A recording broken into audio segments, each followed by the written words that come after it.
Hello and welcome back everyone to Rocket Rabbit Commentaries run through of Digimon World 3, and in this episode we'll be making it back to the real world finally. Except we have, well, a bit of a caveat. After we show the Matrix Supervisor our 4 leader badges.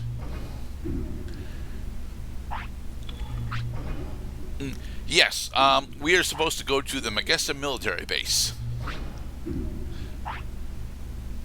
The military? Yeah, we are attempting to communicate with the outside world exactly what the fuck is happening in Digimon World Online. And we're only allowed to exist in the real world for 180 seconds. What is the real world? What if this is the real world and it's the other world that's the fantasy? Bohemian Rhapsody lyrics. Mama.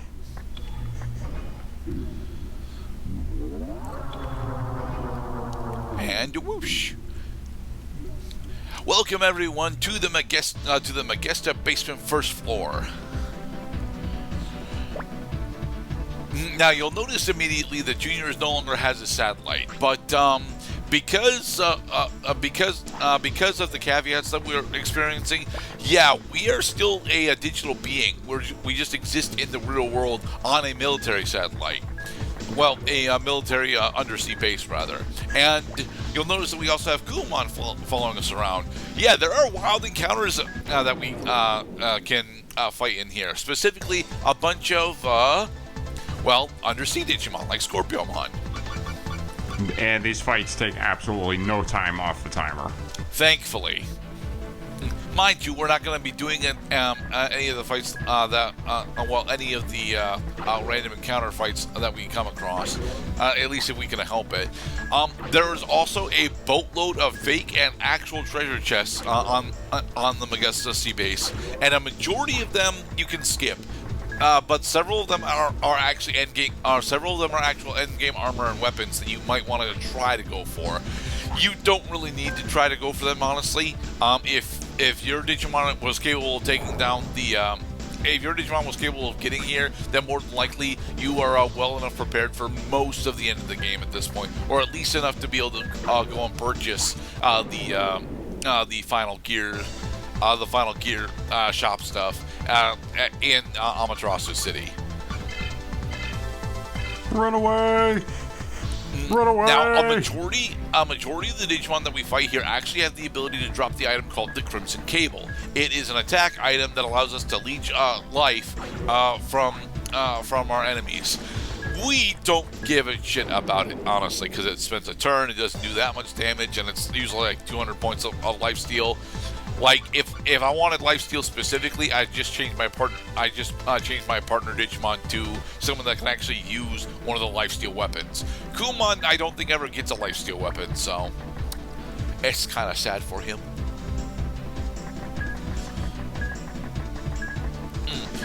Now, the Magasta Seae Base actually has 2 different endings. I do believe that we'll be showing off the bad ending because I ended up getting a bit lost through here.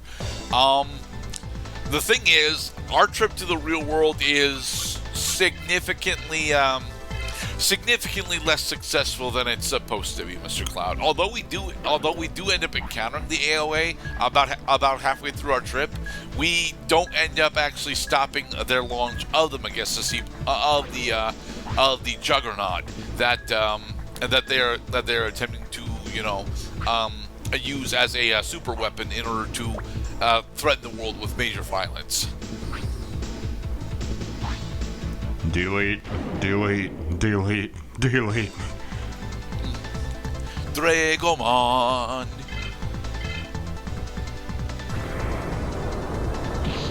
So we do have to fight this character.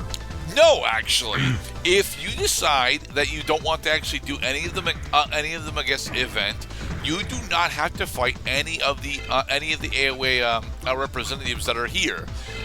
You just really should, because there are some rewards that you can get for actually successfully doing the Magasta Seae Base event.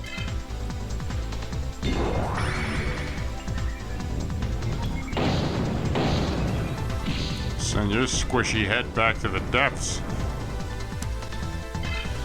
Dragomon the Cthulhuid has been felled. Hey, Pokemon. Pokemon is honestly one of my favorite Mega level Digimon. He is.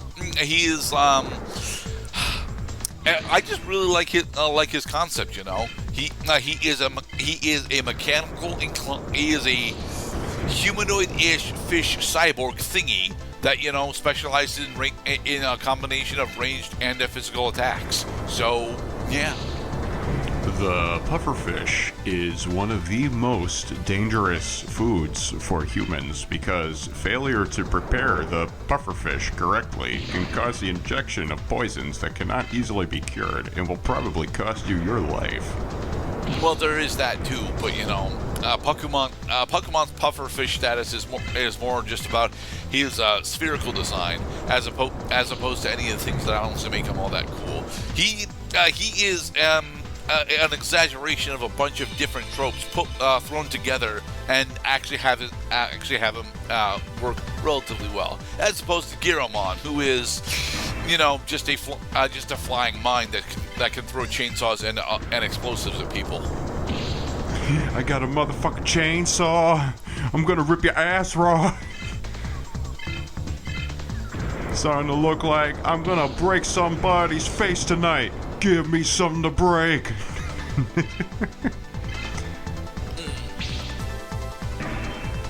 Thank you, it's all Speed that Viral Romon bullshit.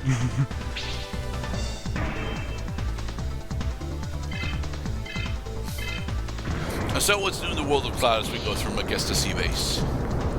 Not that much, my friend. Not that much.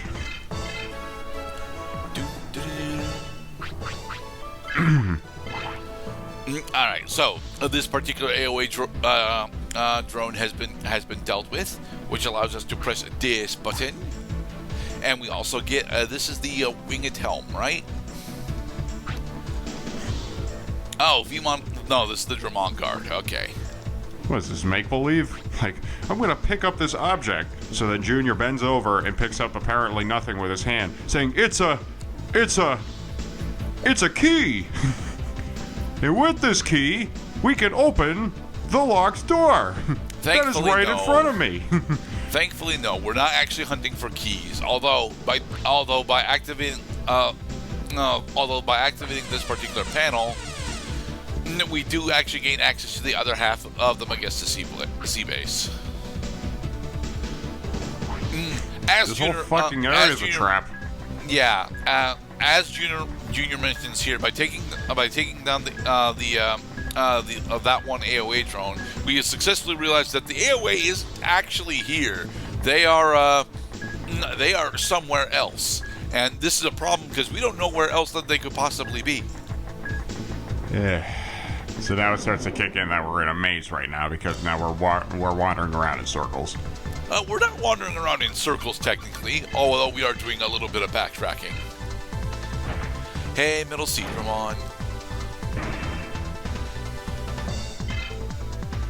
Mr. Girded ran away, bravely ran away.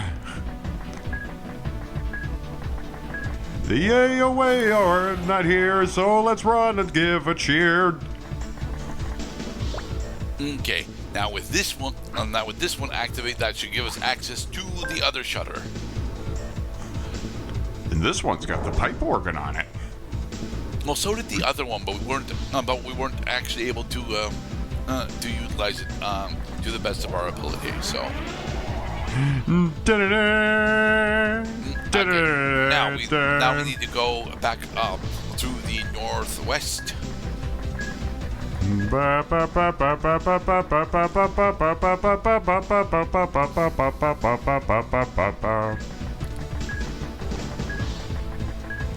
We have already expended half of our available seconds. And I think this is actually the, yep, here we are. This is the final area. Made it.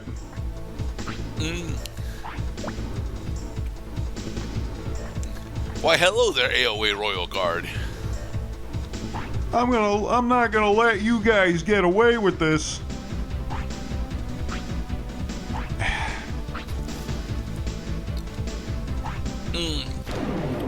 Now, unfortunately for this Royal Guard, his team composition is actually relatively poor. I think it's just these two. No, it's two Waymon and I forget what his other Mon is. But yeah, these Waymon have a lot of defense and HP, but they aren't actually any real threat to us. So, Hydro Pump failed.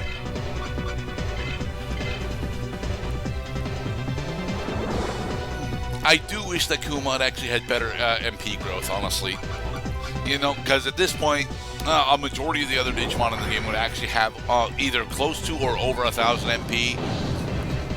We would just have more security when it comes to actually utilizing our MP techs, you know? Hydro Pump. Contact.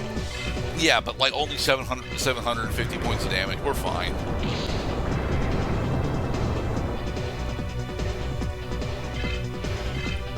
First Waymon defeated. Vedamon 2. Vedamon 2 actually does have the ability to inflict sleep on us, but that's really all. That's really the only thing that we would really be worried about. Mars attacks much?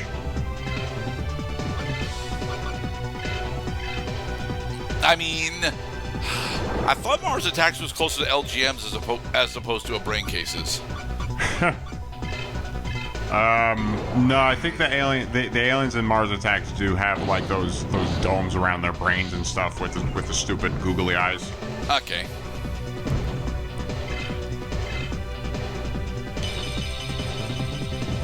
Machine Dramon. Man, Machine Dramon looks so cool in this game. And he's one of the few Digimon that can actually hit twice with its normal attack. The other big one that I know of being Vikemon.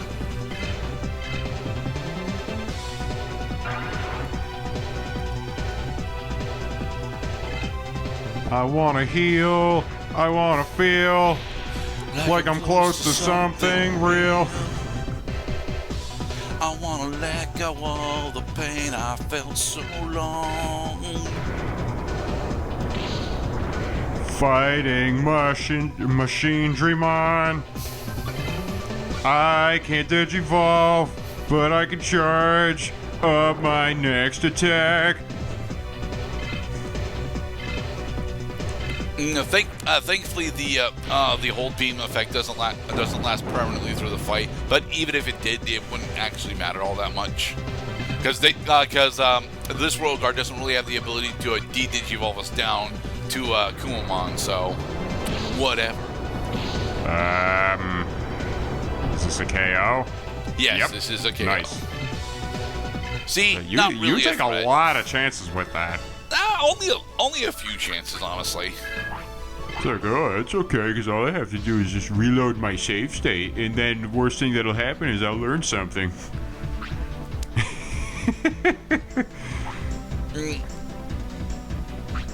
Yay, we picked up the wing helmet. The wing helmet is actually an interesting piece of armor because it actually increases your speed.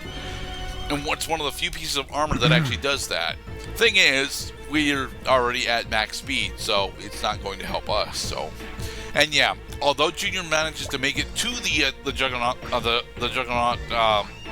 launching station, he is unable to navigate the console correctly in order to prevent its launch, mostly because it's not launching from here, it's launching from somewhere else.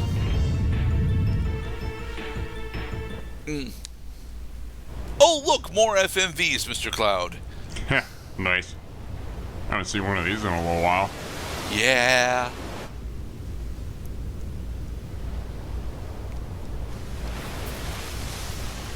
And so the Juggernaut imposes quite threateningly on the ocean as it goes towards its target. What is its target, Mr. Cloud? Well, we don't know yet. They're going to try to take over the world.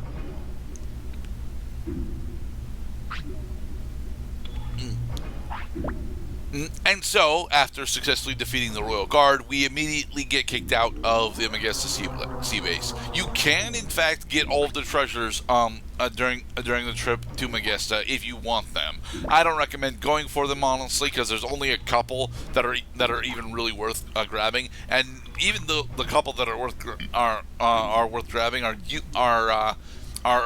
bit early on. Back to the street corner. It has been depopulated, Mr. Cloud. Juggernaut. Get the savior. Alright, everyone. In the next episode, we will attempt to get back to Asuka to figure out what the fuck we do next. Be safe, everybody.